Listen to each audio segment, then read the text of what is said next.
दोस्तों, अफ्रीकी कॉन्टिनेंट का एक देश बुर्किना फासो में एक बहुत ही अजीब बात हो रही है जिसने पूरी दुनिया को चौंका दिया है। इस देश ने हाल ही में उत्तर कोरिया के 700 खास मिलिट्री कमांडो का स्वागत किया है।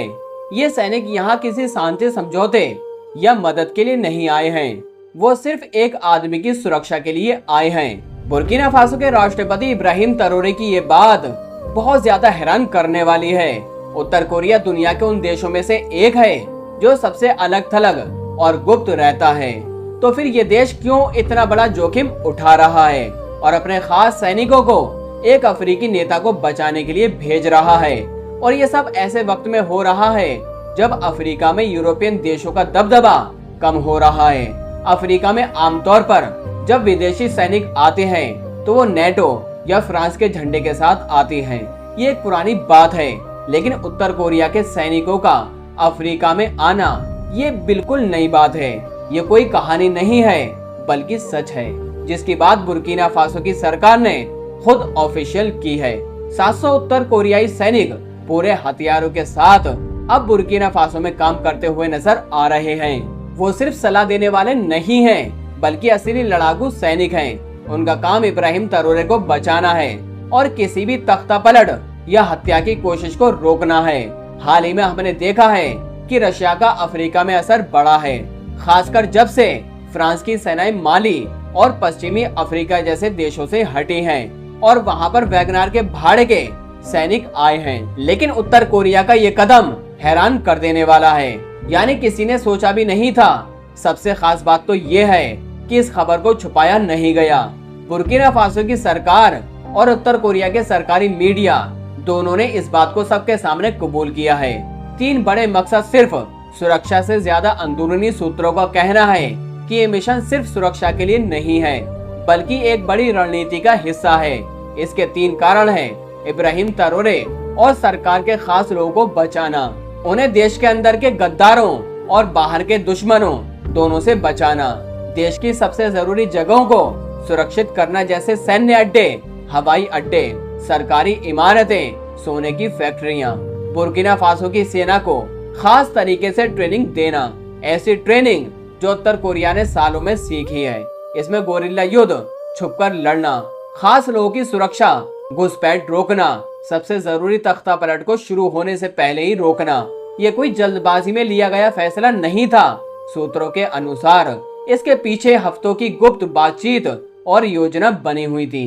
पहले से ही कई अभ्यास किए जा चुके थे, तैयारी भी पूरी हो चुकी थी और बुर्किना फासो के बड़े बड़े अधिकारियों को ये बात जनता को पता चलने से पहले ही मालूम हो चुकी थी। ये सोच समझकर उठाया गया कदम था। वागाडुगू में मिलिट्री आर्मी के सूत्रों का कहना है कि इब्राहिम ट्रैओरे पर खतरा बहुत तेजी से बढ़ रहा है। पिछले 6 महीनों में देश की खुफिया एजेंसियों ने रशिया की मदद से 2 बड़ी तख्तापलट की साजिशों को नाकाम कर दिया है। उन्होंने विदेशी एजेंटों और कुछ सैनिकों के बीच गुप्त बातें पकड़ी। उन्होंने एक हथियारबंद समूह को एक सैन्य चौकी पर कब्जा करने से भी रोका। हर नाकाम कोशिश के बाद खतरा और बढ़ रहा है। जो कोई भी इसके पीछे था वो इब्राहिम ट्रैओरे को कमजोर नहीं करना चाहता था, बल्कि उन्हें हटाना चाहता था। इसलिए जब आखिरी साजिश नाकाम हुई तो बुर्किना फासो ने एक चुपचाप लेकिन बड़ा कदम उठाया। रशिया पहले से ही वहां था, लेकिन वो काफी नहीं था। उन्हें एक और ताकत चाहिए थी, एक ऐसी ताकत जो पश्चिमी देशों के नियमों को न माने, जो खास गार्डों को ट्रेनिंग दे सके और ऐसे खतरों से निपट सके जहां बातचीत काम न आए। तभी उत्तर कोरिया को बुलाया गया। खबरों के मुताबिक उत्तर कोरिया ने सिर्फ सैनिक ही नहीं भेजे, उन्होंने पूरा सुरक्षा पैकेज दिया है। इसमें गुप्त बातचीत की व्यवस्था, निगरानी को रोकने वाले उपकरण और युद्ध में परखी हुई रणनीतियां शामिल हो चुकी हैं। इन सब का मकसद हमलों से घिरे नेताओं को बचाना है। दुनिया भले ही उत्तर कोरिया के मिसाइल टेस्ट और परमाणु हथियारों पर ध्यान देती हो, लेकिन उनके पास धरती की सबसे सख्त आंतरिक सुरक्षा प्रणालियों में से एक है और इस ताकतवर सिस्टम के कुछ हिस्से बुर्किना फासो में लगाए जा रहे हैं। उत्तर कोरियाई कमांडो को गुप्त जगहों पर तैनात किया जा चुका है, खासकर राजधानी और उत्तरी इलाकों के पास, जो दोनों ही विद्रोहियों की गतिविधियों और अंदरूनी गड़बड़ी के लिए जाने जाते हैं। वो सिर्फ बैठे नहीं हैं, ये सैनिक बुर्किना फासो के राष्ट्रपति के गार्डों के साथ मिलकर काम कर रहे हैं। वो ऐसी खास इकाइयों को ट्रेनिंग दे रहे हैं जो किसी भी आपात स्थिति से निपट सकें, वफादारी की जांच कर सकें और जरूरत पड़ने पर महत्वपूर्ण जगहों को बंद कर सकें। यूरोप का कमजोर होना एक नई दौर की शुरुआत है। इसके बड़े मायने हैं। ये सालों में अफ्रीका में उत्तर कोरियाई सेना की पहली तैनाती थी जो सीधे युद्ध में मदद कर रही है, और ये ऐसे समय में हो रहा है जब यूरोपियन देश धीरे धीरे पीछे हट रहे हैं। फ्रांस को बाहर कर दिया गया, अमेरिकी सेना की मौजूदगी कम हो रही है और इकोवास पश्चिमी अफ्रीकी देशों का आर्थिक समुदाय जो कभी पश्चिमी अफ्रीका की शांति का रखवाला हुआ करता था, अब अपने ही सदस्यों का भरोसा खो चुका है। इस खाली जगह में रशिया और अब उत्तर कोरिया आ गए हैं। यूरोपियन देशों के उलट जोर जोर से लोकतंत्र की बातें करते हैं और बड़े बड़े वादे करते हैं। उत्तर कोरिया चुपचाप तेजी से और बिना किसी माफी के घुस गया, और शायद यही वो वजह है कि उनका स्वागत हुआ। बस सैनिक वफादारी और गोली चलने से पहले उसे रोकने की जानकारी। ये कदम सिर्फ हैरान करने वाला नहीं है, ये बहुत गहरे सवाल खड़े करता है। उत्तर कोरिया जो दुनिया के सबसे अलग थलग देशों में से एक है, अफ्रीका में एक सरकार का समर्थन करने के लिए इतना बड़ा कदम क्यों उठाएगा और अंतर्राष्ट्रीय विरोध का जोखिम क्यों लेगा? कोरिया को इससे क्या मिल सकता है? और ये सब अफ्रीका के पश्चिम से दूर जाने के बड़े बदलाव से कैसे जुड़ा है? जब उत्तर कोरियाई सैनिक बुर्किना फासो की जमीन पर उतरे तो हर किसी के मन में एक सवाल था, क्योंकि ये सुर्खियों में आने के बारे में नहीं है। उत्तर कोरिया को पश्चिमी मीडिया की परवाह नहीं है। ये शांति मिशन या दान देने के बारे में भी नहीं है। सच्चाई कहीं अधिक सोची समझी और खतरनाक है।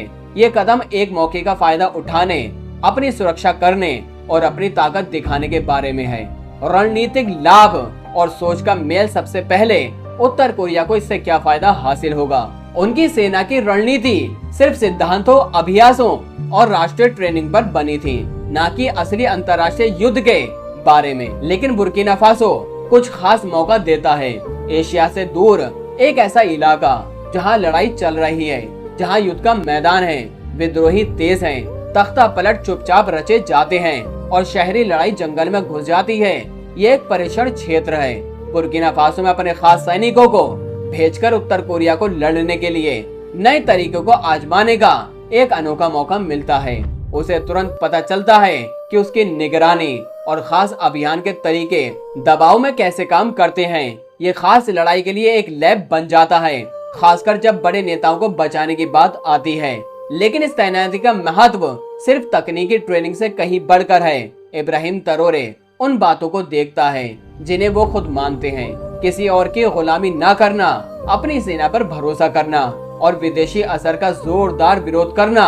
इब्राहिम ट्रेओरे IMF से मदद नहीं मांग रहे, इसके बजाय वो खुद ही चीजों को संभाल रहे हैं, ठीक वैसे ही जैसा उत्तर कोरिया चाहता है। वो ब्रुसेल्स में लोकतंत्र की बैठकों में नहीं जा रहे, वो अपने देश के राज वॉशिंगटन या पेरिस को नहीं बता रहे, इसके बजाय वो विदेशी सैनिकों को बाहर निकाल रहे हैं, इकोवास को चुनौती दे रहे हैं और किसी की कठपुतली बनने से इनकार करते हैं। उनके जैसे नेता आज दुनिया के गरीब देशों में कम मिलते हैं, और यही वो वजह है कि उत्तर कोरिया के उन पर नजर है।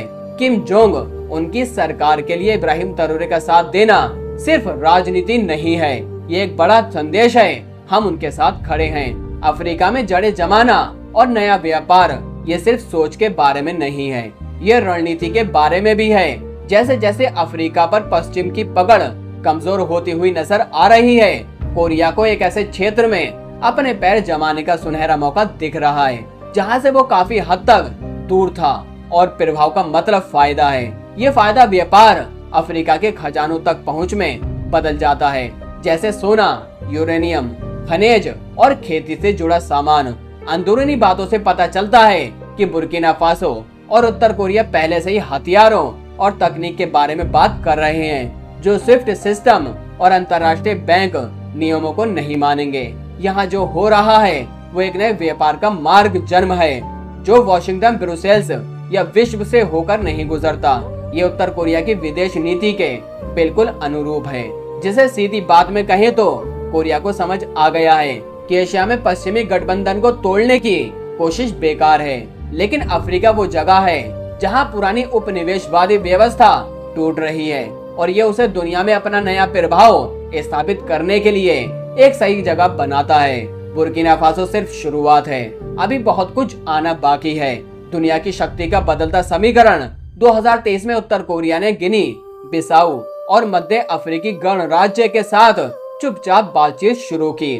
उनके सरकारी मीडिया ने माली और नाइजर जैसे देशों की तारीफ की क्योंकि उन्होंने विदेशी हस्तक्षेप को मना कर दिया। साथ ही संयुक्त राष्ट्र में उत्तर कोरियाई राजनीतिकों ने गुट निरपेक्ष अफ्रीकी देशों से बात की और सस्ती सुरक्षा और आपसी बचाव के लिए योजनाएं पेश की। इसलिए जब 700 उत्तर कोरियाई सैनिक वागाडुगु में उतरे तो ये कोई इत्तेफाक नहीं था। ये अफ्रीका के भविष्य में उत्तर कोरिया को स्थापित करने की एक बड़ी कई चरणों वाली रणनीति का हिस्सा था, जो उन सरकारों का समर्थन करके किया जा रहा था जो यूरोपियन ताकतों के आगे झुकने से इनकार करती है और बदले में कोरिया को प्राकृतिक संसाधनों से भी ज्यादा कीमतें कुछ मिल रहा है। जब एक अफ्रीकी सरकार और एक उत्तर कोरियाई सैनिक को सलाम करती है तो ये इस बात को कमजोर करता है कि उत्तर कोरिया दुनिया से कटा हुआ है। जब विदेशी जनरल उत्तर कोरियाई प्रशिक्षकों को धन्यवाद देते हैं तो ये दूसरे गुट निरपेक्ष देशों को एक संदेश भेजता है, आपको जिंदा रहने या जीतने के लिए यूरोप की जरूरत नहीं है। ये ताकत है जो मजबूत जोतों के साथ जी जाती है। लेकिन शायद उत्तर कोरिया की सबसे बड़ी जीत यहाँ एक अछूत जगह बनाना है। फ्रांस और इकोवास से संबंध तोड़ने के बाद बुर्किना फासो एक तरह से खुला क्षेत्र बन गया है, एक ऐसी जगह जहाँ कोरिया बिना विदेशी निगरानी, अमेरिकी ड्रोन या फिर यूरोपियन प्रतिबंधों की चिंता किए अपनी सेना भेज सकता है। ऐसी दुनिया में जहां अमेरिकी उपग्रह उत्तर कोरिया में हर हरकत पर नजर रखते हैं, बुर्किना फासो ऐसी जगह देता है जहां काम बिना किसी रोक टोक के हो सकता है, जहां जानकारी खुलकर मिल सकती है और जहां वॉशिंगटन की नजर से दूर रहकर नए तरीके बनाए जा सकते हैं। बुर्किना फासो क्या मिलता है? जिंदा रहना इब्राहिम ट्राओरे के पास अब सुरक्षा की दूसरी परत है। अगर कोई इसे हटाना चाहता है तो उन्हें सिर्फ बुर्किना फासो के एक युवा सैन्य नेता का सामना नहीं करना पड़ेगा, उन्हें एक ऐसे गठबंधन का सामना करना पड़ेगा जो आग नहीं झपकता, माफी नहीं मांगता और काम करने के लिए संयुक्त राष्ट्र के वोट की जरूरत नहीं होती। तो हाँ, उत्तर कोरिया ने दशकों में जिस महाद्वीप को मुश्किल से छुआ था उसमें अपने कमांडो भेजे, लेकिन ये कोई जुआ नहीं था, ये एक सोचा समझा कदम था उस एक क्षेत्र में जहां दुनिया की शक्ति अभी भी दांव पर है और जहां नियंत्रण की लड़ाई अभी शुरू हो रही है। बुर्किना फासो में उत्तर कोरियाई सैनिकों की ये तैनाती अफ्रीकी कॉन्टिनेंट में एक नए अध्याय की शुरुआत है। दुनिया का शक्ति संतुलन बदल रहा है और अफ्रीका अब अपने नियम खुद लिख रहा है।